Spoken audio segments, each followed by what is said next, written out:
In a forgotten corner of a dusty village where poverty clung to every threadbare shirt and cracked mud wall, lived a father whose heart beat only for his daughter.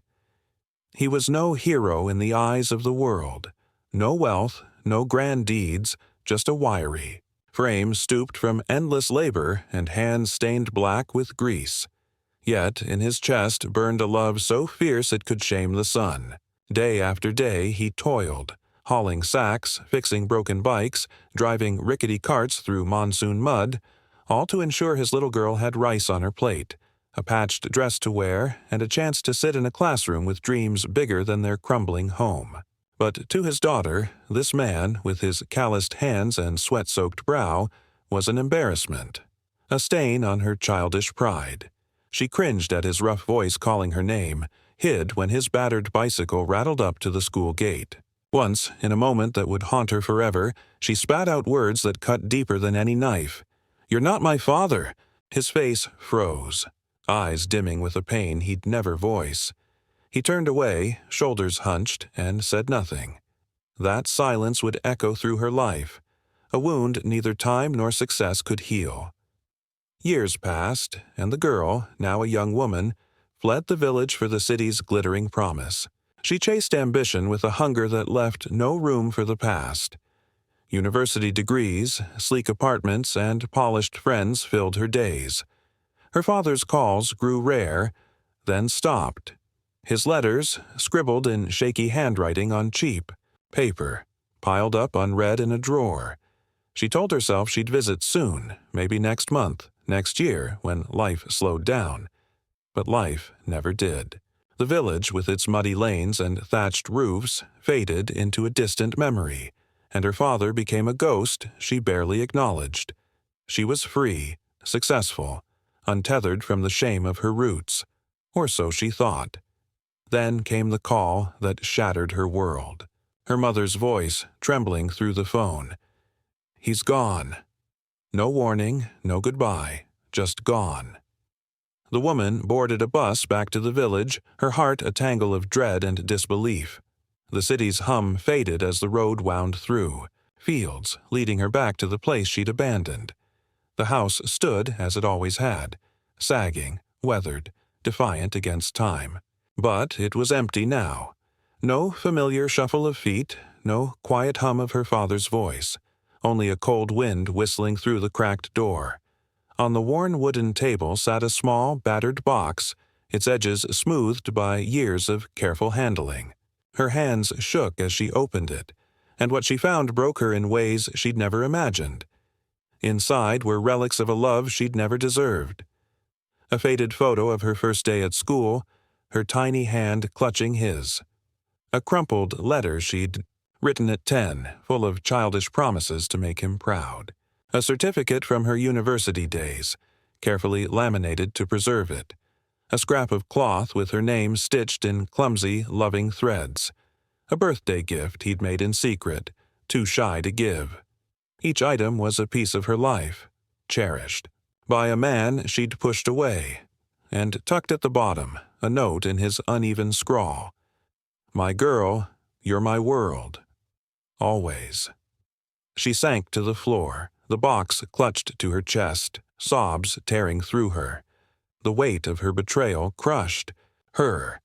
Every ignored call, every letter left unopened, every moment she'd chosen pride over love. He'd never asked for her gratitude, never demanded her time.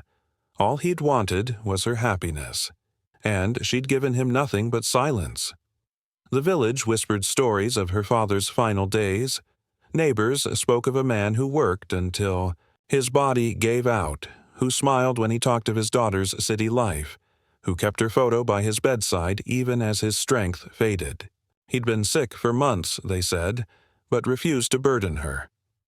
"She's busy," he'd told them, waving off their concern. "She's making something of herself." He died alone, in the same bed where he'd once rocked her to sleep, with her name on his lips. The woman listened, each word a fresh wound.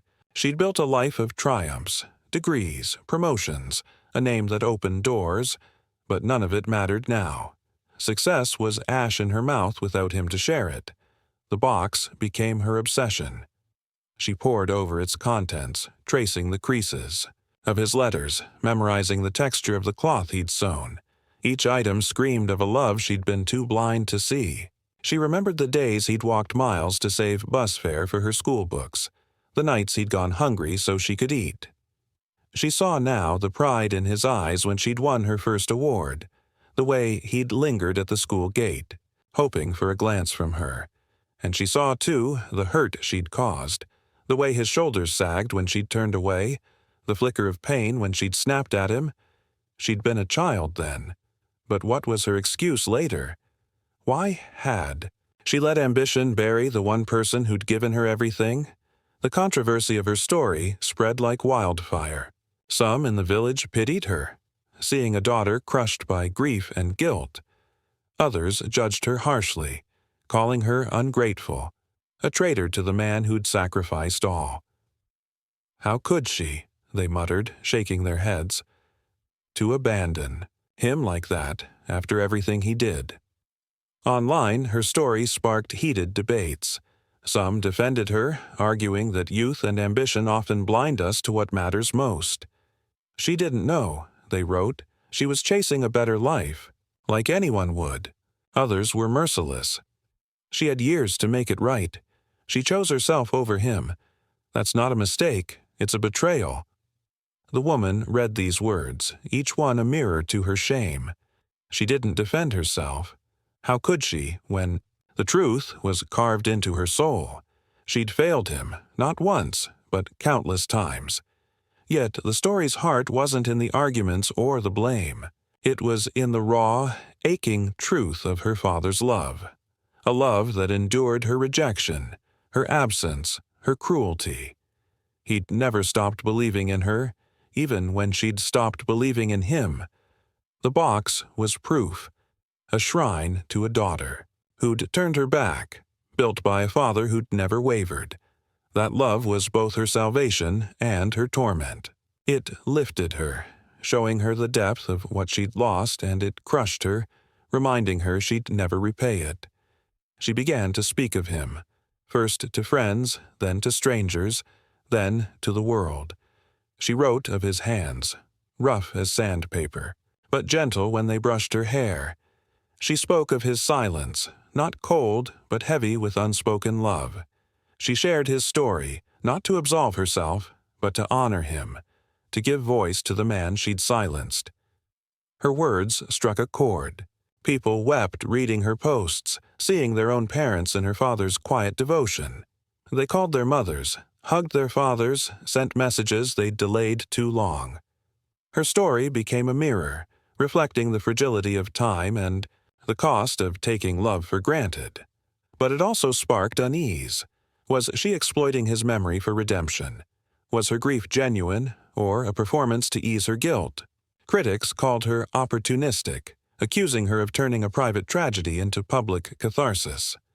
Supporters saw courage in her vulnerability, a willingness to bear her flaws to warn others. The debates raged, but she kept writing, her words, a lifeline to the father she'd lost. Each sentence was an apology, each story a plea. Don't wait. Don't let pride or busyness steal what matters most. The woman returned to the village often, tending the house she'd once fled. She fixed the sagging roof, planted flowers by the door, kept the table where the box sat polished to a shine. It was her penance, her way of staying close to him. She spoke to him in the quiet moments, imagining his voice in the rustle of leaves. "I'm sorry," she whispered over and over. "I love you." The words came too late, but they were all she had. She carried the box with her always, its weight a reminder of what she'd gained and lost. It was her father's heart, preserved in paper and cloth, a testament to a love that asked for nothing and gave everything. Years later, she stood before a crowd, the box in her hands. Her voice trembled as she told his story. Not the polished version, but the messy truth. She spoke of her shame, her blindness, her regret. She held up the photo of her first school day, the letter he'd never sent, the cloth with her name. "This is my father," she said. "He loved me when I didn't deserve it. He believed in me when I didn't believe in him. And I lost him because I thought I had time." The room was silent, eyes wet, hearts heavy. She didn't ask for forgiveness. She asked for action. "Call them," she said. "Hug them. Tell them you love them. Don't wait until all you have is a box of memories." Her story didn't end with applause or absolution. It lived in the choices it inspired, in the son who drove home to see his mother, the daughter who wrote her father a letter, the stranger who picked up the phone after years of silence. It lived in the arguments it sparked, the questions it raised about duty, love, and redemption. Was she a villain or a victim? A cautionary tale or a beacon of hope? The answers didn't matter. What mattered was the man whose love had outlasted his life, whose box had become a bridge between a daughter's regret and a world's awakening.